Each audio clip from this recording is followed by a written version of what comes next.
দুনিয়াতে কেউ কারো আপন হয় না। একটু কথা এদিক ওদিক হলেই তো মানুষ কথা বলা বন্ধ করে দেয়। হ্যাঁ, এটাই বাস্তব। গুরুত্ব দিলেই বিরক্ত মনে হয়, আর না দিলে হাজারো অভিযোগ। এইভাবেই শেষ হয়ে যায় হাজারো মানুষের সম্পর্কের যোগাযোগ।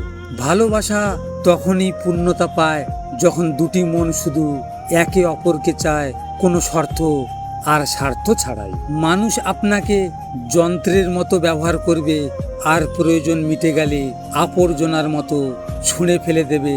এটাই দুনিয়ার নিয়ম। সব সময় একটা কথা মনে রাখবে, ভাগ্য আর নিজের আপনজনদের কোনো ভরসা নেই।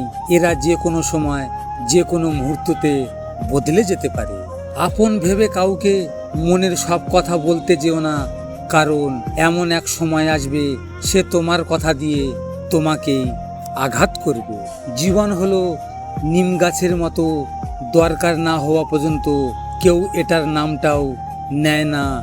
ঠিক তেমনি কিছু মানুষ স্বার্থ ছাড়া আপনার নামটাও মুখে নিবে না। প্রথম, দ্বিতীয় আর তৃতীয় বলতে কেউ নেই। যে জীবনে শেষ পর্যন্ত পাশে থাকবে সেই হলো আসল ভালোবাসার মানুষ। কার জন্য কাঁদছো তুমি, কার জন্য এত মায়া? এ শহরে আপন বলতে শুধুই তো নিজের ছায়া। টাকা ছাড়া বন্ধু হয় না, চেহারা ছাড়া প্রেম হয় না, স্বার্থ ছাড়া কেউ খোঁজ খবর নেয় না। হ্যাঁ, এটাই হলো বাস্তবতা। একটা কথা কি জানো, যার দুঃখ প্রকাশ করার জায়গা নেই তার রাত জাগা ছাড়া কোনো উপায় নেই। লজিক মোটিভেশন থেকে আমি গোপাল। যদি আপনাদের সাথে এমন ঘটনা ঘটে থাকে তাহলে মন খারাপ করে বসে থেকো না।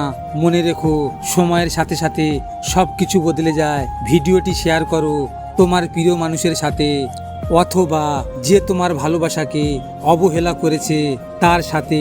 হয়তো তুমি এই কথাগুলো তার সামনে বলতে পারবে না, তাই এই ভিডিওটির মাধ্যমে তুমি তোমার মনের কথাগুলো তাকে জানিয়ে দাও। সব শেষে তোমরা ভালো থেকো, নিজের খেয়াল রেখো।